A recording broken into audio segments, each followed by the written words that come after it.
Pemirsa, sejumlah perusahaan startup raksasa di Indonesia telah melakukan PHK massal. Padahal dalam masa COVID-19, sejumlah perusahaan ini telah meraup untung besar. Lantas, apa pemicunya? Bersama saya Nomi Tobing dan Suryali Santoso, berikut liputannya.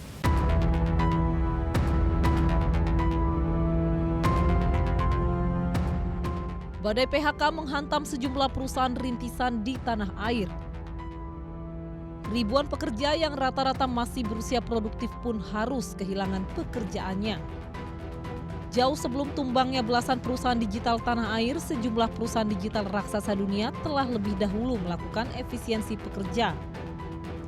Sebut saja Twitter, Facebook, Line Today, hingga Amazon. Satu-satunya bagi mereka adalah model digital ekonomi ini kan tentang teknologi. Sehingga satu-satunya cara mengurangi orang. Dan itu tidak hanya di Indonesia, tidak hanya di GoTo, tidak hanya di Ruang Guru, tapi juga kan di Shopee, di Kripto, di Amazon, Alibaba, ESN, semua di industri-industri digital ekonomi mengurangi orang. Jadi persoalannya adalah tentang investasi yang salah memprediksi terjadinya COVID-19 karena tidak semua orang bisa memprediksi tentang COVID-19 itu. Di Indonesia sendiri saat ini sudah belasan perusahaan startup yang harus mengurangi jumlah karyawannya. Dari data yang kami himpun, Shopee telah mem-PHK sekitar 187 karyawannya di Indonesia. Adapun GoTo diketahui mem-PHK sekitar 1.300 karyawannya. Sementara itu, Zenius juga telah mem-PHK sekitar 200 karyawan. Toko kripto juga mem-PHK sekitar 45 karyawannya. Mamikos juga mem-PHK sekitar 100 karyawan, lalu ada Si Cepat yang juga mem-PHK sekitar 360 karyawannya. Diduga kondisi perekonomian yang belum stabil pasca masa transisi pandemi saat ini menjadi pemicu efisiensi pekerja di sejumlah perusahaan startup. Sebab dengan iklim ekonomi yang serba tidak menentu saat ini mengakibatkan investor menahan pendanaan pada sejumlah perusahaan startup. Jadi kalau kita lihat sektor digital ekonomi di Indonesia ini kan kental akan investor. Kalau investornya sedikit atau semakin tidak berminat untuk berinvestasi di digital ekonomi atau di platform digital, nah inilah yang menyebabkan kenapa ya terjadinya layoff tersebut. Jadi lebih dikarenakan faktor tadi ya, ketidakpastian ekonomi ini membuat investor jadi wait and see. Mereka kurang yakin apabila melakukan investasi di sektor digital lagi. Akibat efisiensi pekerja oleh perusahaan rintisan telah menimbulkan banyak PHK terhadap ribuan pekerja startup. Pada kami, Ferawati, perempuan 33 tahun yang baru saja di PHK oleh perusahaan rintisan tempatnya bekerja, mencoba berbagi kisah. Vera mengaku di PHK setelah bekerja 8 tahun di perusahaan e-commerce yang melayani belanja sejumlah barang kebutuhan secara online. Pasca pandemi, diakuinya konsumen lebih banyak yang kembali berbelanja secara langsung dan mulai meninggalkan sistem belanja via online. Hal inilah yang memicu omset penjualan terus menurun hingga seringkali merugi. Nah, setelah pandemi itu mulai menurun, ya sudah mulai juga tuh Mbak, happy price juga menurun. Customer juga sekarang udah lebih senang belanja offline kan, datang langsung ke toko. Nah, terus habis kayak gitu, nggak berapa lama kita yang karyawan itu ngebentuk sebuah serikat pekerja. Itu serikat pekerja itu dibentuk karena memang ada beberapa peraturan-peraturan perusahaan yang memang itu tuh sangat merugikan kita gitu loh. Perusahaan yang mengaku pilot pun memutuskan mem-PHK Vera dan sejumlah rekannya tanpa melalui pemberitahuan. Meski demikian, Vera mengaku banyak poin-poin yang merugikan dirinya dan sejumlah rekannya. Hal yang janggal menurutnya, perusahaan yang menaungi tempatnya bekerja sudah berganti nama. Nama PT-nya aja berbeda dengan nama direktur. Setelah surat itu sudah disebarkan ke anak-anak mitra dan sudah ditandatanganin, barulah Mbak, kita dapat undangan dari kantor untuk karyawan tetap dan baik leader maupun shopper driver tanggal 25 Oktober datang dalam agenda yang tidak ada dituliskan di dalam surat undangan itu. Katanya datang aja, nanti agendanya di tanggal 25. Dan ternyata isi agenda itu adalah kita semua di PHK. Di PHK serentak semua, alasannya itu katanya akan violet.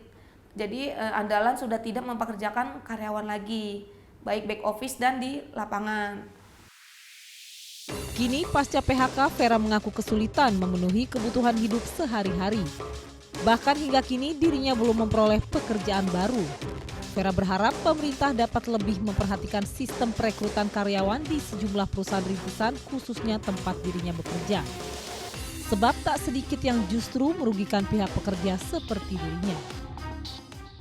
Harapan pemerintah ya tolonglah untuk pemerintah gitu, jangan mempersulit keadaan kami gitu kan dengan sistem membuka kerjasama mitra, karena mitra itu sangat merugikan Mbak, karena mitra itu tidak terdapat di Undang-Undang Tenaga Kerja, karena di Undang-Undang Tenaga Kerja itu cuma 2 yang dikenal, pegawai tetap dan pegawai kontrak. Kalau untuk mitra itu sendiri kan tidak ada badan hukum yang melindungi, jadi sesuka-sukanya pengusaha untuk memecat karyawannya kapanpun. Sedangkan hidup itu kan harus terus berjalan, mereka punya keluarga. Cerita yang sama juga kami dapatkan dari Randi, salah satu mantan karyawan startup yang bergerak di bidang pembelajaran online. Tiba-tiba emang ada email aja masuk, itu untuk diajak one on one.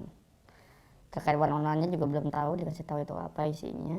Ya ketika mulai one on one ya di situ baru dikasih tahu terkait pekerjaan, yaitu diputuskan lah kerjasama dari saya sama tempat kantor saya gitu kan. Dan dari situ setelah dikasih tahu kita diputuskan kerja, yaudah dijelasin lah kenapanya, karena emang ada efisiensi di dalam tim dan emang untuk memaksimalkan nantinya kantor saya gimana.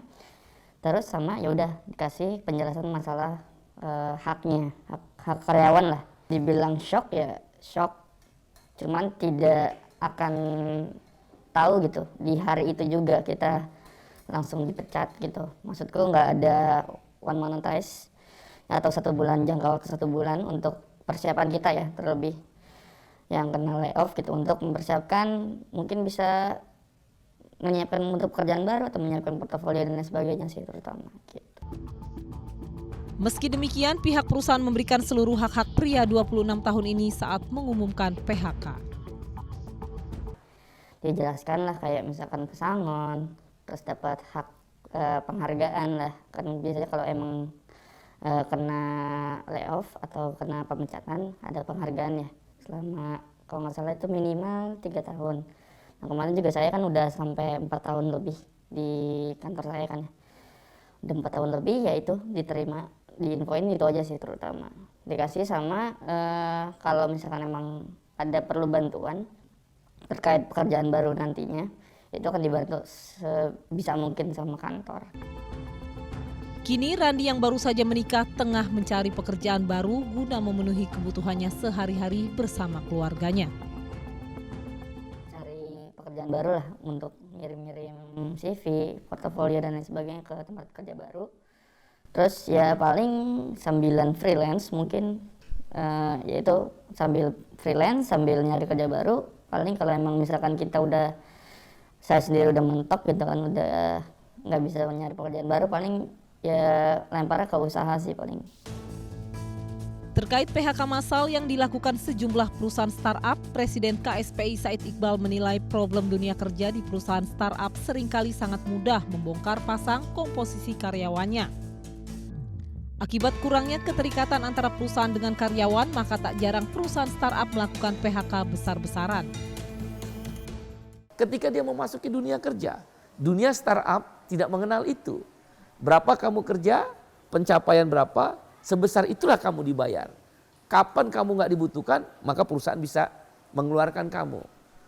Itulah yang menjelaskan mengapa kemudian Ruang Guru, GoTo, Shopee, Kripto itu melakukan PHK besar-besaran karena tidak ada keterikatan dan hubungan kerja itu. Tak dipungkiri, perekrutan karyawan secara besar-besaran yang dilakukan perusahaan startup ikut memicu efisiensi. Sementara di sisi lain, kurangnya inovasi menjadi faktor penentu bertumbangannya perusahaan rintisan di tanah air. Terkait dengan startup ini ini bagian dari sebuah proses alamiah yang memang ketika dia masih awal-awal tumbuh dan merekrut banyak karyawan. Tapi setelah itu ada kompetitor, ada efektivitas ataupun ada kemajuan teknologi yang lebih yang akhirnya bisa membuat secara logika normalnya perusahaan adalah bagaimana mengefisienkan sehingga dia bisa berbasis teknologi, padat modal sehingga padat karyanya dikurangi. Kebutuhan masyarakat tentang industri ini sendiri yang akhirnya mereka harus mempunyai sebuah inovasi ya berbasis teknologi dan akhirnya ini yang kembali akan berdampak pada pengurangan karyawan. Tingginya efisiensi karyawan yang dilakukan perusahaan digital menimbulkan sejumlah pertanyaan bagaimana sebenarnya pola bisnis yang dilakukan. Mengingat pada saat munculnya startup banyak karyawan yang direkrut namun banyak juga yang harus kehilangan pekerjaan.